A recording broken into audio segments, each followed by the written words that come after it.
बहुत बड़े ज्योतिषी धर्मेंद्र जी, जो YouTube के माध्यम से भी बहुत समाज को अच्छा ज्ञान दे रहे हैं, वो मंच पे आएंगे, आपके ऊपर ज्ञान की वर्षा करेंगे। धर्मेंद्र जी के लिए जोरदार तालियां।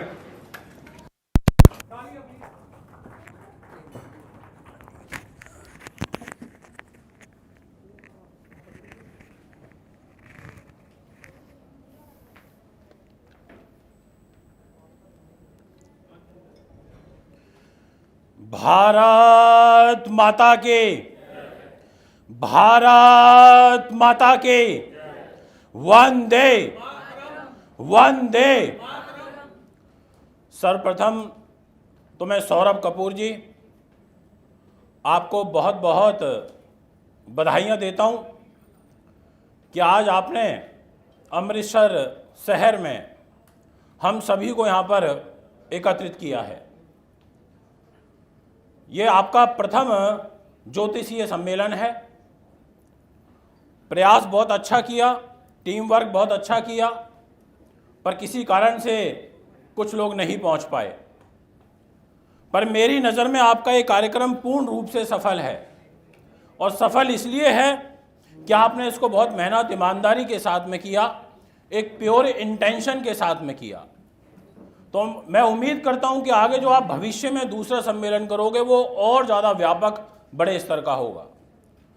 और मैं तो यहाँ विशेष रूप से आप सभी को धन्यवाद व्यक्त करता हूँ, जितने भी हमारे ज्योतिषी भाई बहन, हमारे मित्र, हमारे आदरणीय पूजनीय यहाँ पर उपस्थित हैं, कि आप यहाँ आए, आपने समय निकाला।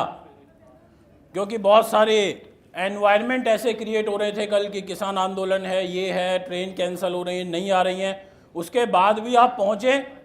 इससे पता चलता है कि आपकी सम्मेलन के प्रति डेडिकेशन, सौरभ कपूर जी के प्रति स्नेह और प्रेम, वो आपको यहाँ पर खींच करके लेकर के आई। इसलिए एक बार ज़ोरदार तालियाँ सौरभ कपूर जी के लिए, जैस्मिन जी के लिए, उनके टीम वर्क के लिए। दोस्तों, अभी भी लंच से पहले परम आदरणीय अक्षय शर्मा जी ने बहुत अच्छी बातें बोली, बहुत ज्ञानवर्धक बातें बोली, जिसमें से कुछ बातें मुझे बहुत अच्छी लगी। तो इसलिए मैं उनको प्रणाम करता हूँ। पूज्य गुरुदेव डॉक्टर एच.एस. रावत जी, जो मेरे पिता भी हैं, मेरे गुरु भी हैं, जिनसे ज्योतिष की शिक्षा मैंने ग्रहण करी है, उनको नमन करता हूँ।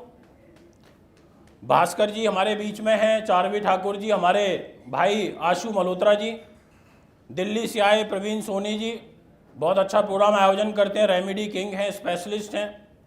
आपको भी बहुत बहुत धन्यवाद देता हूँ। आपके साहस को हिम्मत देता हूँ कि आपने ये संकल्प लिया कल कि मुझे आना है, चाहे आंधी चाहे तूफान कुछ भी, और आप यहाँ पहुँचे, अच्छा लगा। दोस्तों, 3 प्रकार के लोग इस दुनिया में होते हैं जो मैंने अब तक अपने अनुभव में पाया है। एक तो होते हैं अंधभक्त, जिनके अंदर अंधभक्ति होती है, उनके लिए सही और गलत कुछ नहीं है, उनके लिए ये है कि बस जो बोल दिया वो ठीक है। एक होते हैं भक्त, और एक होते हैं जो चीज़ों को लॉजिकली सोचते हैं, तर्क वितर्क के दृष्टिकोण से सोचते हैं। एज एन एस्ट्रोलॉजर हमारे जीवन में बहुत बार आपने और हमने ऐसा अनुभव किया होगा कि कुछ लोग तो इस भाव से आते हैं कि गुरुदेव आप बस आप जो दे दोगे मैं उसको आपका प्रसाद के रूप में स्वीकार करूंगा, आप जो मुझे पहना दोगे उसमें मेरी आस्था होगी और मेरा विश्वास है कि मेरे को फल अच्छा मिलेगा, क्योंकि मैं आपको बहुत ज़्यादा मानता हूं। वो उसकी एक तरीके से अंधभक्ति है। अब यहां पर आपका और हमारा क्या दायित्व बनता है, ये बहुत ज़्यादा महत्व रखता है। कई बार एस्ट्रोलॉजर के पास ऐसे क्लाइंट आ जाते हैं जो दिमाग चाट देते हैं और हमारे को ऐसा लगता है कि बस यहां से निकले, इतना तर्क वितर्क करने लगते हैं। और कोई ऐसा आ जाए अंधभक्त टाइप जिसकी बहुत ज़्यादा आस्था हो, तो हमारी राह आसान हो जाती है और वहाँ पर हमारा रास्ता दूसरा तैयार हो जाता है। और वो दूसरा रास्ता जो तैयार होता है वो हमारी इंटेंशन से जुड़ा हुआ है, हमारे मन से जुड़ा हुआ है कि मैं किस मन के साथ, किस इच्छा शक्ति के साथ, किस सोच के साथ मैं काम कर रहा हूं। और मेरी इंटेंशन है कि यार बंदा तो तगड़ा है, मोटा है, बढ़िया है और ये अंधभक्त भी है। ये बहुत ज़्यादा मेरे से प्रभावित हो रखा है, इतना प्रभावित हो रखा है कि ये कह रहा है कि आप मेरे को बस उद्धार करो, मुझे प्रॉब्लम से बाहर निकालो।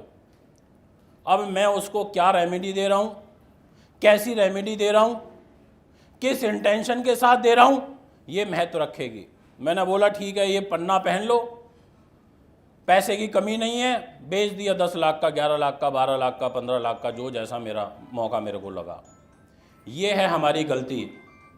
यहाँ से उसका विश्वास टूटेगा, क्योंकि वो तो आपके साथ फुल इंटेंशन से समर्पित होकर के आ गया, उसने तो सरेंडर कर दिया आपके सामने कि मैं बहुत ज़्यादा प्रभावित हूँ। पर मैंने यहाँ से गलत शुरू करा क्योंकि मेरे को सॉफ्ट टारगेट मिल गया। इसलिए मैं आपसे ये कहना चाहता हूँ कि अगर ऐसा व्यक्ति आपके पास में आ जाए तो आप उसके साथ में न्याय करने की सोच रखते हुए आगे बढ़ें। मैंने अपने पिताजी से यही सीखा है, मेरे पिताजी ने मुझे यही सिखाया है, चाहे अंबानी आ जाए, चाहे टाटा आ जाए, चाहे बिरला आ जाए, चाहे एक गरीब व्यक्ति आ जाए, सबको एक समान लेकर के चलो, सबके साथ एक समान न्याय करो और किसी से भी बहुत ज़्यादा महिमा मंडित मत हो जाओ, क्योंकि जब हम ज़्यादा महिमा मंडित हो जाएंगे तो हमारा ज्ञान बौना हो जाएगा और हमारा ज्ञान उसके सामने नतमस्तक होने लगेगा। यथार्थ सत्य है, आपके पास वो विजन होना चाहिए। अभी मेरे पास एक न्यूज़ चैनल से फ़ोन आया, मैं भी विषय पर आऊँगा, पर उससे पहले ये भूमिका क्यों बना रहा हूँ, वो इसलिए बना रहा हूँ क्योंकि ये मेरे अनुभव हैं, ये मैंने फेस किए हैं और इन कार्यक्रमों में अनुभवों का ही आदान प्रदान होता है। जो मैं पा पाया हूँ वो मैं आपको दे पा रहा हूँ, जो आपके पास होगा कल आप भी यहाँ करके शेयर करोगे, क्योंकि ज्योतिषी तो आप सब हो, ज्ञान तो आपके सबके पास है, पर जो अनुभव मेरे हैं और आपके हैं उनमें अलग अलग विचार हो सकते हैं, उनमें अलग अलग मत हो सकते हैं। कि आपका हमें राशिफल शूट करना है और आपको हम अपने चैनल पर लेकर के आना चाहते हैं। तो मैंने कहा कैसे करना चाहते हैं? कह रहा आपको क्या करना है, कुछ नहीं है, सिर्फ आना है, आकर के स्टूडियो में बैठना है और हम आपके सामने टीपी पर, एक टीपी होती है जैसे न्यूज़ रीडर जो होता है ना, वो सामने पढ़ पढ़ के बोलता है, उसके सामने टीपी चल रही होती है, तो आपको टीपी पर देखना है और सिर्फ राशिफल बोलते चले जाना। मेष ऐसा रहेगा, वृष ऐसा रहेगा, मिथुन ऐसा रहेगा, कर्क ऐसा रहेगा। मैंने कहा मेरी क्या भूमिका है? आपकी भूमिका केवल इतनी है कि आपको पढ़ना है। और मैंने कहा राशिफल कौन लिखेगा? कह रहे वो हम खुद लिख लेंगे। बोले वो हम खुद लिख लेंगे। मैंने कहा आप खुद लिखोगे? कह रहा हाँ, वो हम गूगल से उठा लेते हैं, टाइप करा देते हैं, और मैं प्रोड्यूसर हूँ इस चैनल का, मतलब इस स्लॉट का, जो ज्योतिष के प्रोग्राम के, हर प्रोग्राम के प्रोड्यूसर्स होते हैं, मैं प्रोड्यूसर हूँ, तो वो सारे मेरी टीम कर लेती है, बस आपकी फेस की वैल्यू चाहिए क्योंकि आपका नाम अच्छा है। मैंने कहा फिर? कह रहे कुछ नहीं, आप आओगे, अच्छा व्यूअरशिप मिलेगी, चैनल हिट होगा। अब मैंने कहा इसके आगे की कहानी तो सुन लो, आपका तो यहाँ तक काम बन गया, आपको तो व्यूज़ मिल गए, आपकी तो टीआरपी बढ़ गई, पर हंसी का पात्र कौन बना? ज्योतिषी बना, एस्ट्रोलॉजर बना। वो कैसे बना? क्योंकि वो बोल करके चला गया कुछ भी जो उसको सामने लिखा पढ़ा मिला।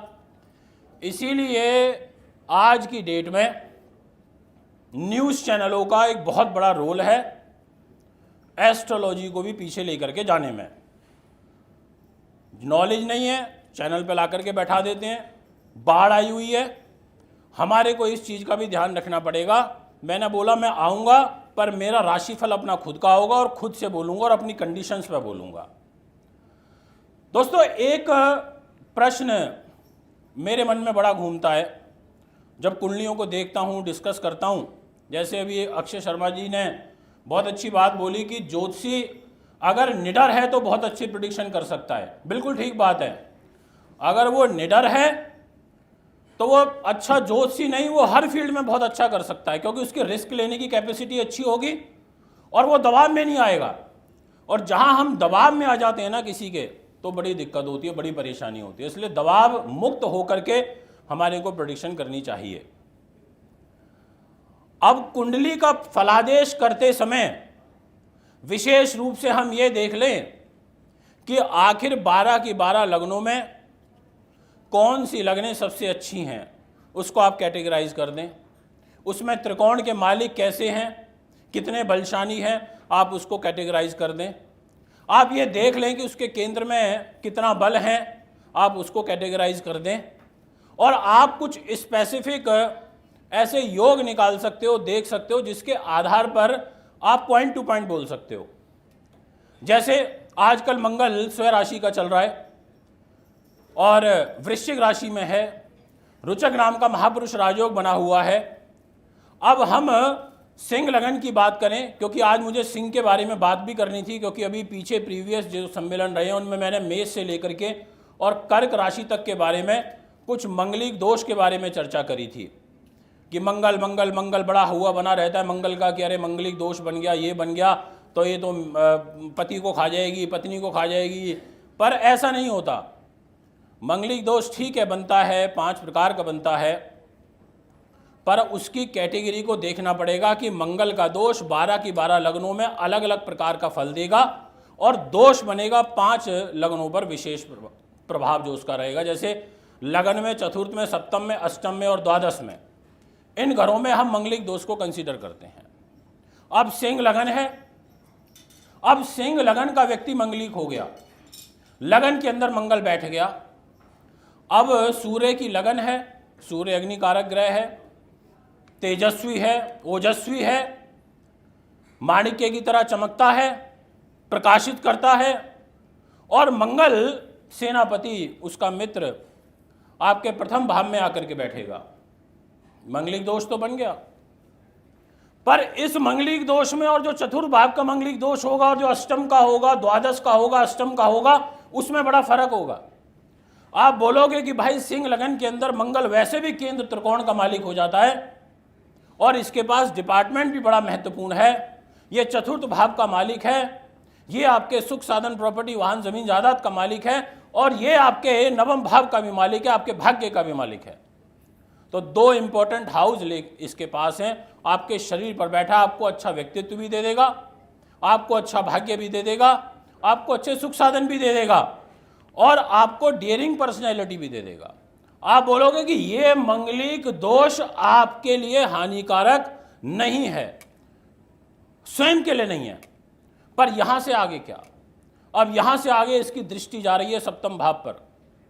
अब 7th हाउस में पड़ती है कुंभ राशि और सिंह लगन के अंदर जो शनि महाराज होते हैं उनका फल बड़ा महत्व रखता है, क्योंकि एक तो छठे भाव के मालिक हो गए, रोग चोट शत्रु बाधा पुलिस केस मुकदमा तनाव टेंशन कर्जा धन की हानि अपयश, और साथ में सप्तम भाव के मालिक हो गए। सप्तम भाव दाम्पत्य जीवन का भी है, अब यहां पर दैनिक इनकम का भी है। अब इस घर पर शत्रु राशि पर जब इसकी दृष्टि पड़ेगी तो ये दाम्पत्य जीवन के लिए अच्छा नहीं होगा। तो आप ये कह सकते हो कि भाई ये देख रहा है सप्तम दृष्टि से कुंभ राशि को, सप्तम भाव को, तो आपके लिए मंगल अच्छा हो गया, पर आपकी पत्नी के लिए है या फिर आपके पति के लिए हानिकारक हो सकता है। इसकी चौथी दृष्टि आपके चतुर्थ भाव पर पड़ रही है, आपकी मां के घर पर पड़ रही है। आपका भाग्येश होकर के मंगल मां के घर में आ गया, रुचक नाम का महापुरुष राजयोग बना दिया, गोचर के अंदर भी अभी फिलहाल ये राजयोग चल रहा है। तो ये मंगलिक दोष 4th हाउस पर जैसे ही बनेगा, वृश्चिक राशि के अंदर बनेगा, तो ये मां के भाग्य के लिए भी अच्छा हो जाएगा। और आप ये भी कह सकते हो कि आपके माध्यम से आपकी मां के माध्यम से आपका भाग्य उदय होगा, क्योंकि भाग्येश होकर के चतुर्थ भाव पर बैठा है, तो मां के लिए अच्छा होगा और स्वयं के भाग्य को उदय करेगा, सुख साधनों में वृद्धि करेगा। कैटेगरी दोष की कहलाएगी, वर्ड दोष इस्तेमाल हो जाएगा मंगल के आगे, पर फल दोष वाला उस हिसाब से नहीं देगा। देखिए, ये जो मैं आपको बातें बता रहा हूं, ये हैं वो एक बेसिक नियम जिनको ध्यान में रखते हुए इनके ऊपर ये रूट तैयार हो रही है, बेस तैयार हो रहा है। अभी इसके ऊपर आगे धीरे धीरे मकान खड़ा होगा। हमारे को देखना पड़ेगा कि इसकी जो अष्टम दृष्टि जा रही है वो जा रही है अष्टम भाव के ऊपर, और किस कहाँ जा रही है? 12 नंबर की राशि पे जा रही है। भाग्येश होकर के अपनी राशि से द्वादश हो गया। भाग्य की हानि कराएगा। भाग्य की हानि इन द सेंस कि अष्टम भाव में जाएगा तो थोड़ा सा स्वास्थ्य को कष्ट करेगा, पीड़ा लेकर के आएगा, हेल्थ रिलेटेड डिजीज देगा। और यही मंगल आपका 12वें भाव में जाकर के और माँ का भी स्वामी होकर के ये अष्टम भाव में आ गया, तो आप बोल सकते हो कि भाई माँ के स्वास्थ्य पर इसमें इम्पैक्ट आएगा। इसी प्रकार से आपका 12वें भाव में मंगल बैठ गया। अब ये अपना यहाँ से अपना अष्टम दृष्टि आ गई इसकी। अब यहाँ पर हमने इसको चैप्टर को क्लोज किया दृष्टियों वाले से। अब इसी प्रकार से ये चतुर्थ भाव में बैठा हो, एक नियम कंप्लीट हो गया। अब जैसे ही चतुर्थ भाव से मंगलिक दोष बनेगा तो ये रुचक राजयोग बन जाएगा, आपके लिए अच्छा रहेगा, आपकी माता के लिए ठीक रहेगा। पर इसमें फिर वही प्रॉब्लम आएगी कि चतुर्थ दृष्टि दाम्पत्य जीवन पर जा रही है, तो हम बोलेंगे मैरिज लाइफ को डिस्टर्ब करेगा। केंद्रीय प्रभाव भी आ रहा है और दृष्टि भी आ रही है। अब क्या होगा, हमने दोनों की दोनों जब लगन में बैठा है और जब चतुर्थ में बैठा है तो एक कॉमन प्रेडिक्शन निकल के आया कि ऐसे में ये मैरिज लाइफ के लिए प्रॉब्लम क्रिएट करता है। अब इसकी एक दृष्टि जा रही है कैरियर के घर पर। अब कैरियर के घर पर जाएगी तो कैरियर को संतुलित करेगा, बहुत अच्छा तो नहीं करेगा। अब यहाँ पर मंगल शनि के साथ में बैठा हो, मंगल शनि की युति बन गई हो, तो ऐसा नियम है कि वो जब दोनों एक जगह पर बैठते हैं तो उस घर की हानि करते हैं। अब यहाँ से इसकी अष्टम दृष्टि कहाँ जाएगी, वो जाएगी आपके बड़े भाई बहन के घर में। अब जब वो इस घर को देखेगा तो इस घर को पीड़ा देगा, इस घर को कष्ट देगा। मिथुन राशि को देखेगा, एकादश स्थान को देखेगा, तो यहाँ पर हम बोल सकते हैं कि भाई ये इस मंगलिक दोष के अंदर आपके अपने बड़े भाई बहन के साथ जो संबंध हैं वो खराब हो सकते हैं, उनके साथ तकरार हो सकती है। इस प्रकार का यहाँ पर ग्रह योग बन सकता है और साथ में कैरियर के लिए हो सकता है, पर चतुर्थ भाव माँ के लिए अच्छा रहेगा। इसी प्रकार से यही मंगलिक दोष आपका सप्तम भाव से बन जाए। अब सप्तम भाव का मंगलिक, कुंभ राशि का मंगलिक, अब ऐसी स्थिति में हम ये बोलेंगे कि यहाँ पर ये सास के साथ नहीं बनने देगा, क्योंकि इसकी दृष्टि जाएगी सास के घर में, और एक दृष्टि इसकी जाएगी आपके शरीर पर, एक दृष्टि जाएगी इसके आपके परिवार के घर पर। तो हम ये बोलेंगे कि सास के साथ नहीं बनेगी तो ऑटोमेटिक परिवार के साथ भी मतभेद हो जाएगा। ऐसा होता है। अब आपकी पत्नी की बन नहीं रही है सास के साथ या आपकी मदर के साथ में, तो ऑटोमेटिकली परिवार के साथ मतभेद बन जाते हैं। तो आप ये कह सकते हो कि भाई इसकी एक दृष्टि जो अष्टम जा रही है वो कन्या राशि पे जा रही है, शत्रु राशि पे जा रही है, परिवार के घर में जा रही है। आप कह सकते हो उसकी एक दृष्टि जा रही है सास के घर में, तो दिक्कत देगा, परेशानी देगा। इसी प्रकार से यही मंगलिक दोष आपका अष्टम भाव से बन जाए। अब अष्टम भाव तो आयु का भी होता है।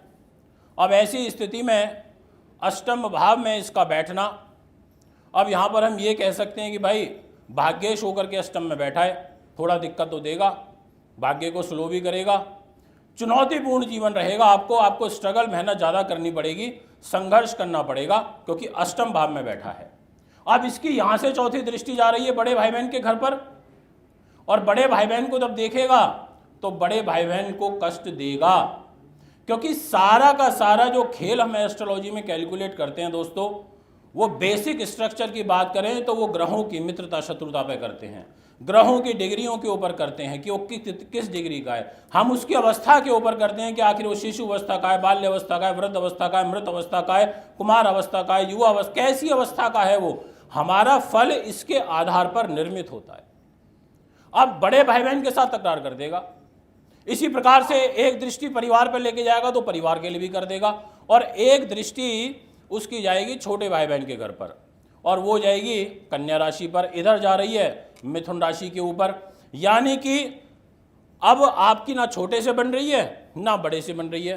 तो हम फिर उसमें ये बोलेंगे कि यार ये इसीलिए सिंह लगन वालों का, वैसे भी जनरली अगर आप एक रिसर्च करोगे तो आप ये नोटिस करोगे कि आपको वैवाहिक जीवन में तकरार बनी रहती है, क्योंकि एक तो सप्तमेश शनि हो जाता है, लग्नेश का एंटी हो जाता है, शत्रु हो जाता है, और फिर उसमें मंगल बहुत मैटर करता है कि उसकी प्लेसमेंट कहां पर हो रही है। कर्क लगन के अंदर, सिंह लगन के अंदर वो बड़े भाई के साथ, छोटे भाई के साथ, परिवार के साथ, सास के साथ में, इनके साथ किसी न किसी रूप में तकरार पैदा करता ही है। तो हमारे को इस प्रकार से बातों का ध्यान रखना पड़ेगा। मंगलिक दोष का, ये तो हुई सिंह लगन की बात।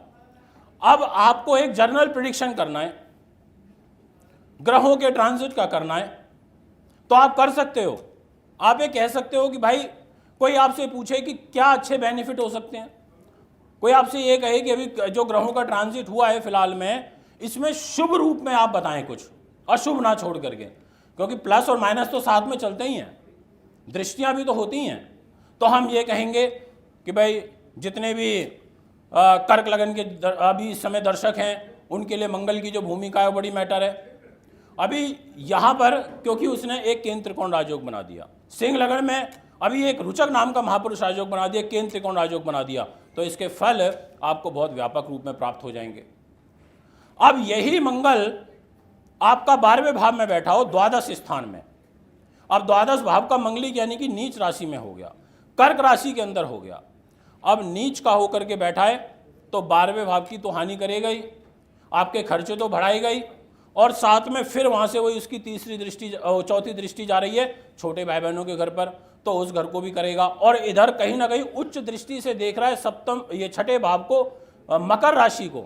ये अच्छी बात है कि जब वो उच्च राशि को देखेगा तो सोचेगा मैं इस राशि को बल दूं, तो आपको उलझाता भी रहेगा और साथ में निकालता भी रहेगा, ऐसा भी फल बनेगा।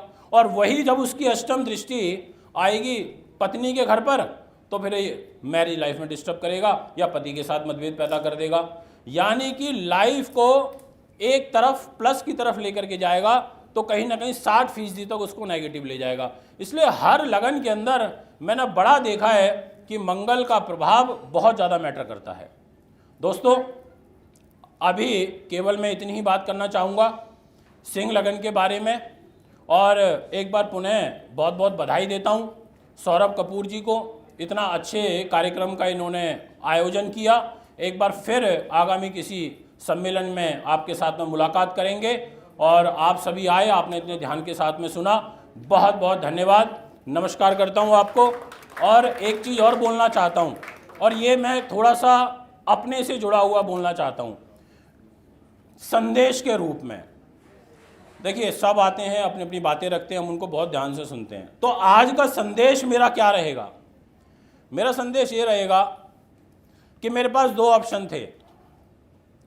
एक ये था कि मैंने BA पॉलिटिकल साइंस ऑनर्स करी, फिर मैंने LLB करी, मैंने LLM करी, मैंने कोर्ट में प्रैक्टिस भी करी 4 साल, अच्छे वकील के रूप में करी, क्योंकि ईश्वर ने वाणी अच्छी दी है, प्रभाव दिया है, तो अच्छा आर्ग्यूमेंट कर लेता था कोर्ट में। दूसरा, ज्ञान की फील्ड, प्रचार प्रसार की फील्ड, ज्योतिष की फील्ड, आध्यात्म की फील्ड, और पिताजी उस फील्ड में हैं। मेरी रुचि थी क्योंकि मेरे चतुर्थ भाव में देवगुरु बृहस्पति बैठे हैं, चतुर्थ भाव के गुरु हैं, तो मन में भाव था भक्ति की तरफ, मन में भाव था ज्योतिष के प्रति, मन में भाव था कि मैं एक कुछ ज्ञान के प्रति लोगों को जोड़ सकूं, तो मैंने उस रास्ते को चुना। आपको भी ये डिसाइड करना पड़ेगा, क्योंकि जब आप पॉपुलर हो जाओगे, आपका यश हो जाएगा, आपका नाम हो जाएगा, दुनिया आपको पूजने लगेगी, आपके पैर छूने लगेगी, आपकी वाहवाह होने लगेगी, लोग आपको रिकॉग्नाइज करने लगेंगे देश विदेश में, एयरपोर्ट, ट्रेन, इधर उधर सब जगह। तो उस दिन से मल्होत्रा जी दायित्व तो बहुत बढ़ जाता है। ये लगने लगता है कि हम लोगों के लिए पूजनीय हो गए हैं, ये लगने लगता है कि हम कम उम्र में लोग हमारे को इतना सम्मान दे रहे हैं, हमें गुरु के रूप में देख रहे हैं आज बड़े बड़े मिनिस्टर, तो हमारे को और ज़्यादा अपने धर्म का प्रचार प्रसार करना पड़ता है। क्योंकि वर्तमान गृह सरकार को देखें, वर्तमान की परिस्थितियों को देखें, तो अब नहीं तो फिर कब। मैं तो इस सारे आयोजकों को धन्यवाद देता हूं, जितने भी आयोजक बैठे हैं, जैस्मिन जी बैठी हैं, मल्होत्रा जी भी प्रोग्राम कराते हैं, सोनी जी भी कराते हैं, सब कराते हैं। इन प्रोग्रामों से क्या हो रहा है, आज की डेट में सोशल मीडिया का ज़माना है, चीज़ें वायरल होती हैं, करोड़ों लोगों तक पहुंचती हैं, यानी कि हमारा एक प्रोग्राम हम करोड़ों लोगों तक रीचेबल बना सकते हैं, हम पहुंचा सकते हैं। आज यूट्यूब को एक एस्ट्रोलॉजिकल साइन का टैब देना पड़ा अपने यूट्यूब के पेज पर, यानी कि उन विदेशियों ने भी हमारी ताकत को समझा। उन विदेशियों ने एक अलग से साइन दिया कि अगर आपको आज का फल जानना है तो एस्ट्रोलॉजिकल साइंस पर क्लिक करें। इसलिए बहुत ज़रूरी है अपने धर्म को समझना, सत्य सनातन को समझना, भगवान राम को, कृष्ण को समझना, और सबसे पहले अपने आप को समझ लो, उससे बड़ा कुछ नहीं है। आत्मा प्योर होगी, विचार शुद्ध होंगे तो काम भी अच्छा कर पाओगे और न्यायप्रिय सोच भी आपकी रहेगी। बहुत बहुत धन्यवाद। नमस्कार।